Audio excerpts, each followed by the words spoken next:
वहीं दूसरे तरफ सिवाय का फोन घनघनाया और उसने तुरंत उठाते हुए कहा, हाँ शिंदे।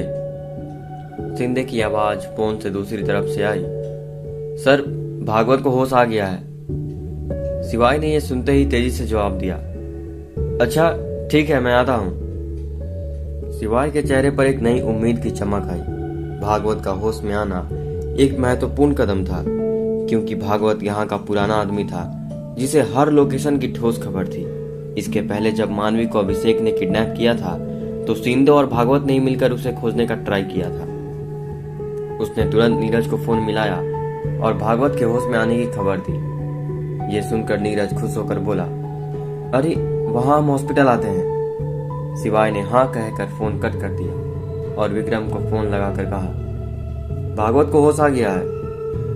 ये सुनकर विक्रम ने कहा, अरे बहुत खूब, मगर मैं अभी नहीं आ सकता क्योंकि अभिषेक ने एक नशे में मेरे हाथ में दबी है। सिवाय को विक्रम का इशारा समझ में आ गया था। उसने कहा, बढ़िया है, मुझसे कुछ? विक्रम, नहीं अभी नहीं, ये वक्त है भागवत के दुख में खड़े होने का, बाकी मैं यहाँ हूं। सिवाय, ठीक है। इतना कहकर उसने फोन रख दिया और गाड़ी लेकर तेजी से वहां से निकलकर हॉस्पिटल की ओर बढ़ गया। हॉस्पिटल के अंदर का दृश्य, भागवत को होश आया देख सिवाय बहुत खुश था। वही भागवत सिवाय को देख अपने बिस्तर पर उठकर धीरे से बैठा और सलामी ठोकते हुए कहा, जय हिंद सर। भागवत को इस हरकत को देखकर सिवाय मुस्कुरा के बोला, कैसे हो दोस्त? भागवत ने कहा, किसी बात की चिंता है सर आपको, मुझे कारण बताइए। उसकी बात सुनकर सिवाय ने कहा, अरे बिल्कुल नहीं जासूस, सब ठीक है, तुम ठीक हो इसलिए हम सब भी ठीक हैं। मानवी मैम नहीं आई है? उसकी इस बात से सभी के चेहरे पर मुरझाए बादल छा गए। ये देख भागवत समझने की कोशिश करने लगा।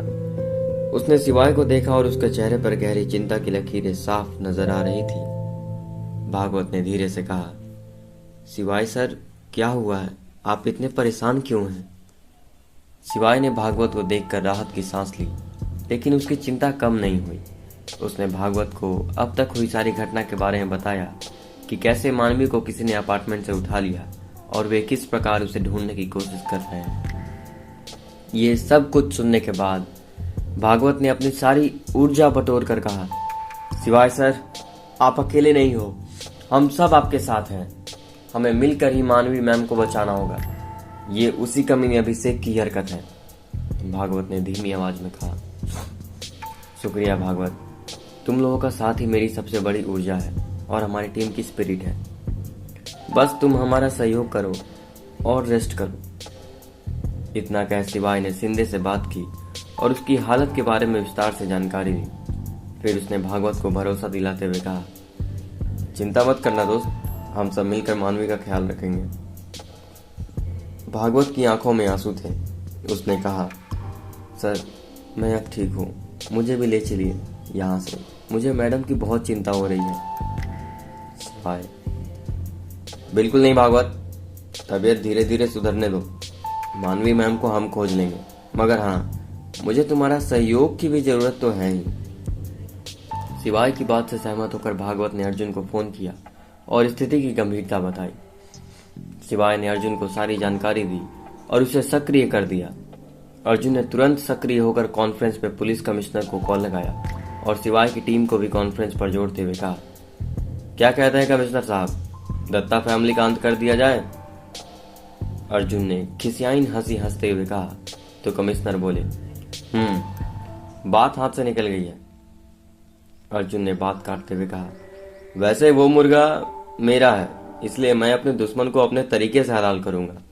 उन दोनों बाप बेटों ने मेरी सीट, मेरा पावर कई बार इस्तेमाल किया है, अब वक्त है मेरा। कमिश्नर साहब अपने साथियों को बोलो ये किस्सा मेरे हाथ में ही छोड़ दें। ये सुनकर सिवाय ने बिना देर हुए कहा, बॉस मैं उसे अपने हाथों से मसलना चाहता हूँ, जिससे वो जिंदगी भर लड़कियों से रूबरू ना खेले। कमिश्नर बोले, ये काम हम सबको मिलकर करना चाहिए। आखिर ये घटना पुलिस डिपार्टमेंट के कलीग के साथ हुआ है, जिसकी सजा कानून देगा। हमें मिलकर योजना बनानी है कि कैसे अभिषेक और उसके आदमियों को ढूंढा जाए। अर्जुन हंसी हंसते हुए, उसका अड्डा तो मैं 5 मिनट में बता दूंगा, मगर बदले में तुम्हें एक छोटा काम करना होगा। अर्जुन की इस बात को सुनकर कमिश्नर और सिवाय सभी दंग रह गए। सिवाय ने तुरंत कहा, क्या करना होगा उसके लिए? अर्जुन ने कहा, अरे इतने उतावले मत होइए सीबीआई सर, आप जासूसी करते हैं और हम कारतूसी समझते हैं। खैर छोड़िए, आपसे क्या ही लेना देना है हमारा। हाँ तो कमिश्नर साहब, आप हमारी गाड़ी पास करवा दीजिए जो बाहर से आ रही है। बस आप उसको पास कर दीजिए, देखिए हम आपका काम कैसे तमाम करते हैं फिर। कमिश्नर एक लंबी गहरी सांस खींचते हुए कहा, ठीक है। सिवाय अर्जुन और पुलिस कमिश्नर के बीच की इस बातचीत ने सभी की रणनीति को और तेज कर दिया था। अर्जुन की खिसियाई हंसी और उसकी मांगों ने माहौल को गंभीर और जटिल बना दिया था। अर्जुन ने स्पष्ट कर दिया था कि वह अभिषेक और उसके आदमियों के ठिकाने के बारे में जानकारी रखता है, लेकिन इसके बदले उसने पुलिस कमिश्नर से एक आसान मांगा, एक गाड़ी को पास कराने का जो बाहर से आ रही थी। पुलिस कमिश्नर ने अर्जुन की बातों को सुनकर लंबी सांस ली और आखिरकार कहा, ठीक है। सिवाय जो अब तक स्थिति पर पूरी तरह से केंद्रित था, बिना समय गवाए अर्जुन से पूछा, जल्दी ठिकाना बताओ अर्जुन, मैं खुद वहां जाकर अभिषेक को अपने हाथों से मसलना चाहता हूं ताकि वो जिंदगी भर किसी लड़की के करीब जाने की हिम्मत ना कर सके। अर्जुन ने अपनी खास अंदाज में हंसते हुए कहा, धैर्य रखो सिवाय, सब कुछ अपने समय पर होगा, लेकिन अब चूंकि डील हो चुकी है तो मैं तुम्हें वो जगह बताने को तैयार हूं। अर्जुन ने फिर धीरे धीरे उस जगह का नाम बताया जहां अभिषेक का अड्डा था और उसके आदमी छुपे हुए थे। यह सुनते ही सिवाय की आंखों में एक नए जोश की लहर दौड़ गई। उसके बगल में मौजूद नीरज ने फटाफट से विक्रम को कॉल पे लिया, जिससे वो भी उस पर कुछ वर्क कर सके। सिंधे ने अपने सूत्रों को सूचित किया और प्लान को आगे बढ़ाने की तैयारी शुरू कर दी। अब अभिषेक और उसके आदमियों को घेरने की योजना और भी सटीक हो गई थी। पुलिस, सिवाय की टीम और अर्जुन सब मिलकर उस अड्डे पर धावा बोलने के लिए तैयार थे। सिवाय ने एक बार फिर से खुद से वादा किया, मानवी को किसी भी हाल में सुरक्षित वापस लाना है और अभिषेक को उसके हर एक अपराध का सजा दिलाना है, और मैं भी उसे एक अपराध की सजा दूंगा, मेरी मानवी को छूने की। अर्जुन ने अपनी खिसियाई हंसी को रोकते हुए गंभीर आवाज में कहा, तो सुनो सिवाय, अभिषेक के कई अड्डे हैं, लेकिन मैं तुम्हें सबसे महत्वपूर्ण जगहों के बारे में बताता हूं, ध्यान से सुनो और एक एक जगह पर नजर रखो। उसने एक एक करके अड्डे गिनवाना शुरू किए। फिरोजाबाद का गोदाम, यहां पर अभिषेक अपने अधिकांश गैर कानूनी धंधों को चलाता है। ये एक पुराना गोदाम है जहां बाहर से देखने पर कुछ खास नहीं लगेगा, लेकिन अंदर काफी हलचल रहती है। कई बार उसने यहीं से अपने काले कारनामों को अंजाम दिया है। दूसरा, कानपुर की पुरानी फैक्ट्री। कानपुर की इस बंद फैक्ट्री को अभिषेक ने अपने ठिकाने के रूप में इस्तेमाल करना शुरू किया है। ये जगह छुपने के लिए बेहतरीन है क्योंकि फैक्ट्री इलाके में कम ही लोग आते हैं। ये फैक्ट्री रात के अंधेरे में और भी ज्यादा खतरनाक हो जाती है।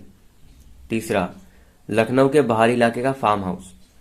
लखनऊ के बाहरी इलाके में एक फार्म हाउस है जो देखने में तो आलीशान लगता है, लेकिन उसकी दीवारों के पीछे बहुत से गंदे काम होते हैं। अभिषेक ने इसे एक सुरक्षित पनगाह की तरह बना रखा है जहां वो बड़े सौदे को अंजाम देता है। चौथा, हरदोई का एक गुप्त अड्डा। हरदोई के बाहरी इलाके में एक गुप्त अड्डा है जिसे बहुत कम लोग जानते हैं। ये जगह जंगल के बीचों बीच है जहां तक पहुंच पाना मुश्किल है, और यहां अभिषेक अपने सबसे खतरनाक सामान को छुपा कर रखता है। अगर वो कहीं है तो यहां छुप हो सकता है। अर्जुन ने ये अड्डे गिनवाने के बाद कहा, सिवाय ये चारों ठिकाने अभिषेक के लिए बहुत खास हैं। अगर वो कहीं छुपा है तो इन्हीं में से किसी एक जगह होगा। तुम जल्दी से जल्दी इन जगहों की घेराबंदी करो और उसे पकड़ लो। सिवाय ने इन सभी ठिकानों को ध्यान से सुना और समझा। उसने बिना समय गवाए अपनी टीम को हर जगह पर पाने के लिए आदेश दिया। अब तक की जानकारी के आधार पर उसने सबसे पहले लखनऊ के फार्म हाउस की ओर रुख करने का फैसला किया, क्योंकि ये जगह सबसे संभावित ठिकाना लग रहा था। वैसे तो वो वहां एक बार पहले ही रख कर चुका था, लेकिन वहां की जगह को देखकर उसे ऐसा लगा कि शायद ये कोई कबड्डी वाली जैसी जगह है, इसलिए वो वहां से वापस लौट आया था। लेकिन अर्जुन के बताए मुताबिक के अनुसार उसने फार्म हाउस जाने का तय कर लिया था। शिवाय का दिल अब और भी तेजी से धड़कने लगा। उसे पता था कि समय कम है और मानवी को सुरक्षित निकालना होगा। उसने अर्जुन को धन्यवाद किया। अर्जुन ने एक बार फिर पुणे का जिक्र करते हुए अपनी हंसी को दबाते हुए कहा, शिवाय, याद रखना, बिना मेरे साथ के तुम कभी भी अभिषेक का बाल बांका भी नहीं कर सकते। पुणे में जो हुआ था वो सबूत है कि अभिषेक कितना शातिर है। शिवाय ने अर्जुन की बातों को गंभीरता से सुना, लेकिन उसकी आंखों में अब भी दृढ़ता थी। उसने ठंडे स्वर में जवाब दिया, अर्जुन, मैं तुम्हारी मदद की कदर करता हूं, लेकिन ये बात मत भूलना कि मैं भी अभिषेक को निपटाना चाहता हूं। तुम्हारा साथ जरूरी है, पर मैं मानवी को किसी भी हाल में बचा कर रहूंगा, चाहे कुछ भी हो जाए।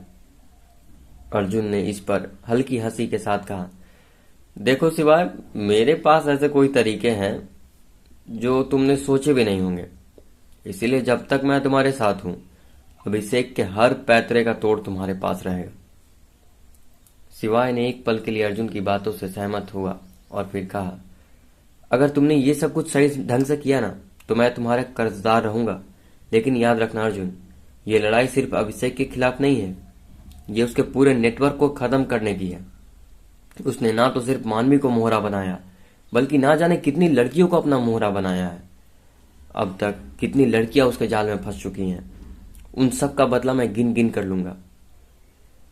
अर्जुन ने मुस्कुराते हुए कहा, मुझे पता है, और इसीलिए मैं यहां तुमसे बात कर रहा हूं। जितना रोज तुम्हारे भीतर है, उतना ही रोज मेरे भी भीतर है। उसने मेरी बहन को भी अपना मोहरा बनाया था। खैर, पुरानी बातों को याद करने कोई फर्क नहीं पड़ता है। चलो वक्त बर्बाद किए बिना काम पर लगते हैं। शिवाय को अर्जुन की बातों में दर्द साफ झलक रहा था। उसकी बातों में यह समझ आ गया था कि जरूर अभिषेक ने अर्जुन की बहन के साथ भी कुछ तो किया है, जिसकी वजह से वह उससे बदला लेना चाहता है। शिवाय ने अभी कुछ कहने के लिए मुंह खोला ही था कि अर्जुन की आवाज में गुस्से की आग फूट पड़ी। उसने तीखे स्वर में कहा, वैसे दोस्त, मैं भी अभिषेक नाम की चीज को इस दुनिया से मिटा देना चाहता हूं।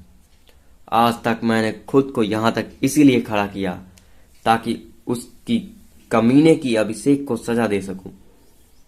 जितना बदला तुम्हें लेना है, उससे 10 गुना बदला मुझे लेना है। उसने जिस तरह से मेरी बहन को तड़पा तड़पा कर मारा, मैं भी उसे उसी तरह तड़पा तड़पा कर मारूंगा। मैं उससे उसका सब कुछ छीन लूंगा। अर्जुन की आंखों में बदले की आग और दर्द की गहराई देखकर शिवाय को महसूस हुआ कि अब उनके पास एक ऐसा सहयोगी है जिसकी नफरत और बदला लेने की भूख अभिषेक के लिए सबसे घातक हथियार साबित हो सकती है। शिवाय के लिए अर्जुन की ये बातें काफी थी। उसने एक नजर अर्जुन पर डाली और समझ गया कि अब उनकी टीम में असली धाकड़ नोक अर्जुन के रूप में मौजूद है। शिवाय ने अर्जुन की भावनाओं को समझते हुए गंभीर स्वर में कहा, अर्जुन, हम दोनों की मंजिल एक ही है। हम दोनों ने बहुत कुछ खोया है और अब समझ आ गया है कि हम इस खेल का अंत करें। अभिषेक को उसकी हर घिनौनी हरकत की सजा दिलानी होगी। अर्जुन ने सिर हिलाते हुए जवाब दिया, सही कहा शिवाय, अब हमें उसे ऐसा सबक सिखाना है जो उसे और उसके जैसे लोगों को हमेशा याद रहे। शिवाय ने अर्जुन के बात से सहमत होकर कहा, तो तैयार रहो अर्जुन, अब वक्त आ गया है कि हम अभिषेक को उसकी करनी का फल दें। अर्जुन ने अपनी आंखों में भरे हुए आंसुओं को दबाते हुए हामी भरी और फोन कट किया। कमिश्नर ने भी पुलिस विभाग को सूचित किया। इधर शिवाय अपनी टीम और उधर अर्जुन अपनी टीम को संकेत दिया कि ऑपरेशन शुरू होने वाला है। अब क्या होगा आगे? क्या अर्जुन और शिवाय मिलकर अभिषेक का खेल तमाम कर पाएंगे? क्या वो मानवी को बचा पाएंगे? ये जानने के लिए सुनते रहिए इस स्टोरी को। धन्यवाद।